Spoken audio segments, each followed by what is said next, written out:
Direito Civil. Agora, no quadro Direito Civil, vamos saber em quais situações cabem pedidos de indenização dentro do direito de família. Eu converso com a advogada especializada no assunto, doutora Ana Brocanello. Doutora Ana, muito obrigado por atender a Rádio Justiça. Bom dia. Bom dia, Sérgio. Eu que agradeço o convite mais uma vez. Pedido de indenização dentro do direito de família. Normalmente, um pedido desse acaba causando muita discórdia familiar, doutora Ana Brocanello? Sim, é um tema bem polêmico, né? A questão do direito, do dano moral, vamos assim dizer, dentro do direito de família.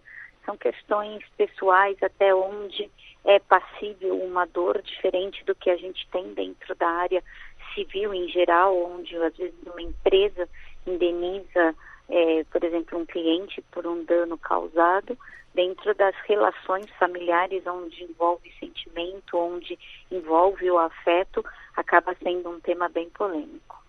O abandono afetivo pelo genitor, é esse o principal motivo de um pedido por danos morais ou por danos... Qual seria o dano, então? O dano moral pelo abandono afetivo a gente tem tanto de pais para filhos quanto de filhos para pais. Caberá tanto do menor em relação àquele pai, aquele genitor, né? Vamos assim colocar, não pai, porque nem sempre o abandono ocorre somente pelo homem, né? Pelo genitor, e sim, também pode ocorrer pela genitora. Então, vamos dizer, o abandono ocorre pelos genitores, mas também muitas vezes o abandono ocorre dos filhos em relação aos pais idosos. Então, a gente tem aí uma aplicação de um dano moral pelo abandono afetivo nessas duas esferas, nesses dois extremos das relações, que são os casos mais pertinentes, onde o dano moral ali é aplicável. A gente tem ali pelo Código Civil que você paga dano moral quando você causa dor, prejuízo ao outro. E aí é onde entra a grande questão dentro do direito de família, Sérgio, que a gente pergunta: esta dor é indenizável?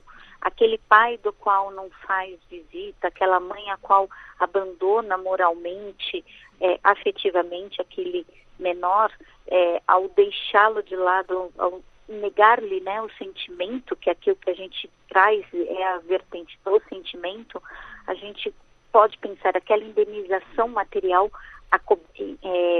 aplaca essa dor durante uma vida inteira. O que é feito com este dinheiro da indenização?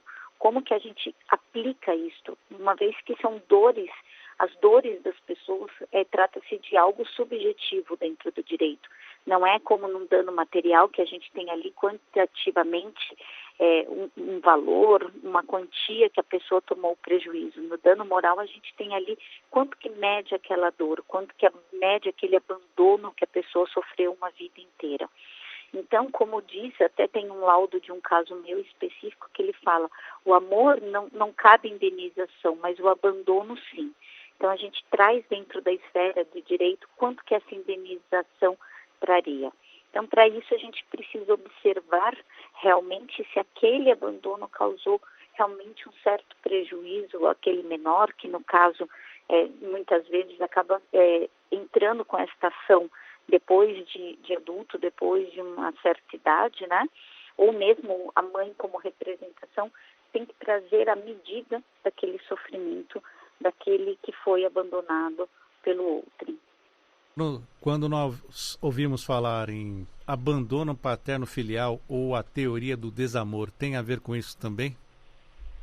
Sim, é justamente aquele abandono que a gente vê, né? O que isso representa?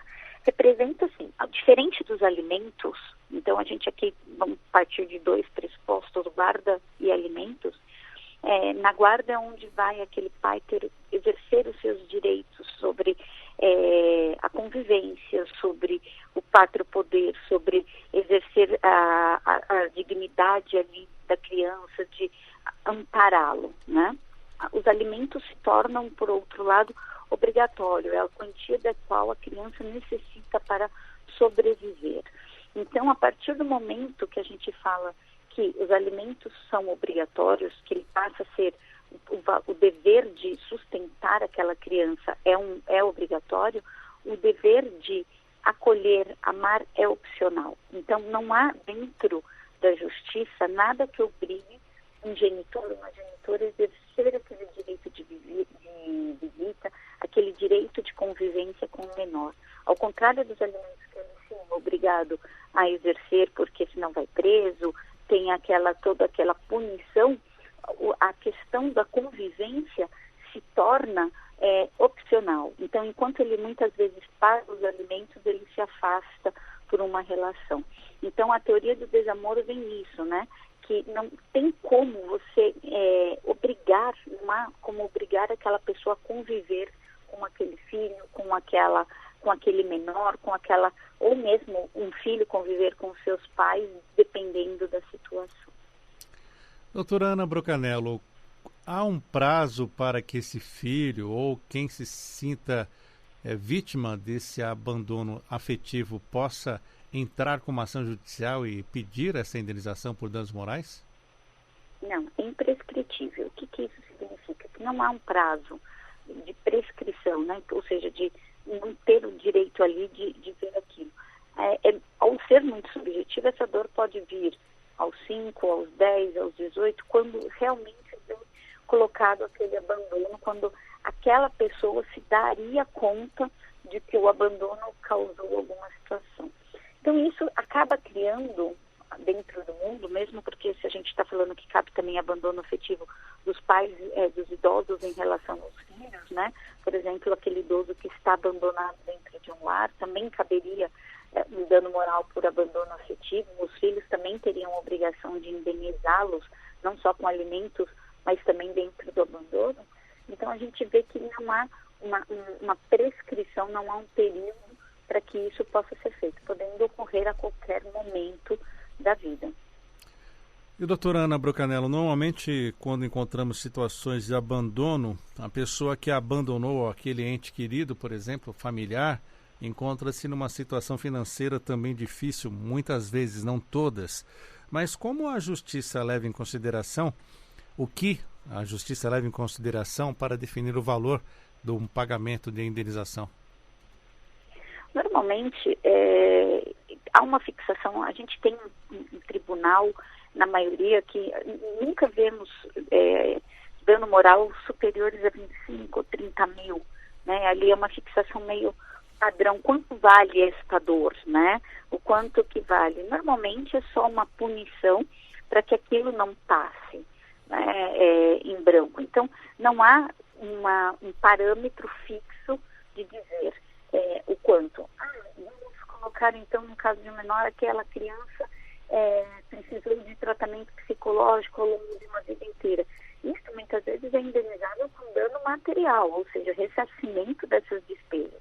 Porém, o dano moral vai ser fixado diante da comprovação da dor, diante daqueles depoimentos, diante daquele dano ao qual o juiz vai observar se ocorreu ou não. Doutora Ana Brocanello, estamos falando de direito civil, direito de família, mas tudo isso vem com um lastro da própria Constituição Federal? Sim, é o direito, né, a ser amparado. A criança está não só, como todos são, o direito à educação, ao acolhimento ali no artigo 5º, e vem também dentro do ECA, do Estatuto da Criança e do Adolescente, ou até mesmo dentro do Estatuto do Idoso, ser amparado.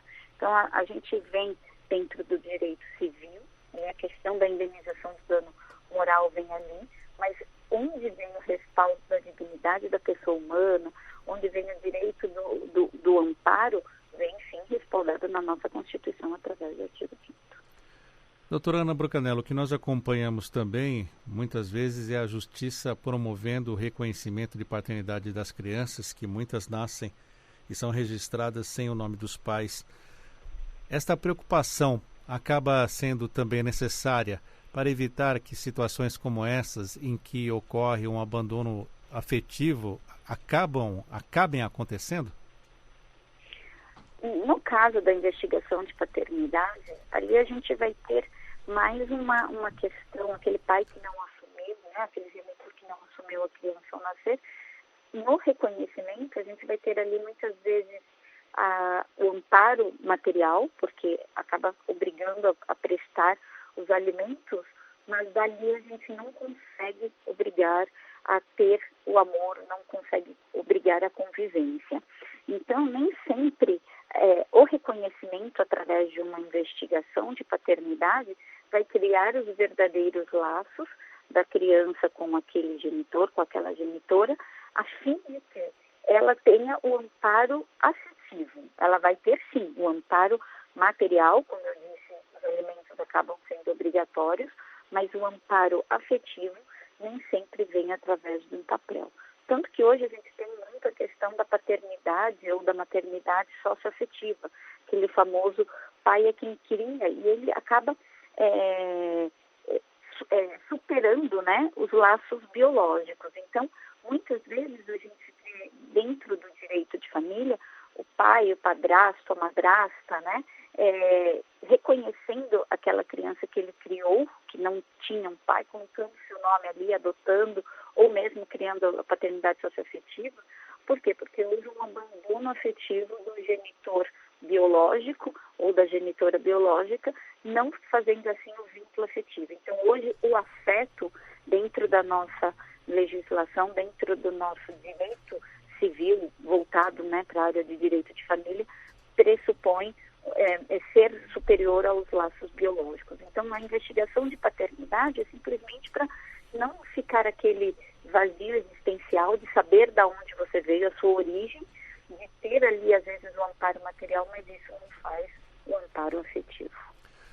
E, doutora Ana Brucanello, a importância também de homens e mulheres que se relacionam e dessas relações surgem crianças e depois, por exemplo, um pai abandona, não quer saber desse reconhecimento de paternidade, não quer nem nenhuma aproximação com essa criança.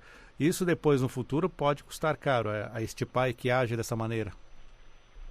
Sim, isso poderá, além dos alimentos, né, além da pensão alimentícia que todo mundo conhece popularmente falando, além da pensão, ainda pode custar um abandono afetivo, dependendo como a situação foi feita. O abandono também, a gente tem que entender de que muitas vezes não é só aquele pai que simplesmente reconheceu e nunca conviveu.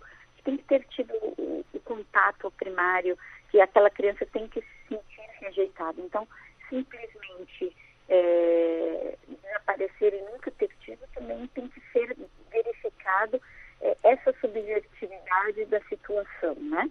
Então, muitas vezes o abandono afetivo vai dar naqueles relacionamentos onde, vamos supor que acabou convivendo 3, 4 anos e um divórcio, às vezes uma separação, acaba gerando afastamento e aquele pai às vezes opta por uma segunda família, aquela mãe opta por deixar a criança para ir viver um novo relacionamento e abandono afetivo. Então tem que ter um prejuízo além somente da falta de não saber, por exemplo, quem é seu pai. Então tem que ter realmente, a criança tem que ter tido por um momento aquele amor e depois ter se sentido abandonada. A caracterização de um abandono afetivo ainda não existe uma padronização pelos tribunais? Não. Há, sim, uma subjetividade. É feito todo um estudo psicossocial. O que é estudo psicossocial? Psicólogos, assistentes sociais.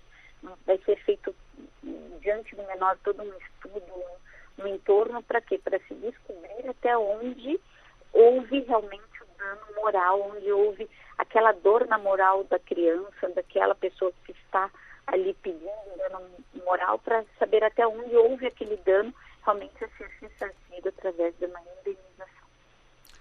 Agradeço a participação hoje no quadro Direito Civil da doutora Ana Brucanello, advogada em, entre outras especialidades, advogada especialista em Direito de Família, hoje no quadro Civil falando conosco sobre as situações que cabem pedidos de indenização dentro do Direito de Família. Doutora Ana Brucanello, obrigado por atender a Rádio Justiça, uma ótima semana e até a próxima.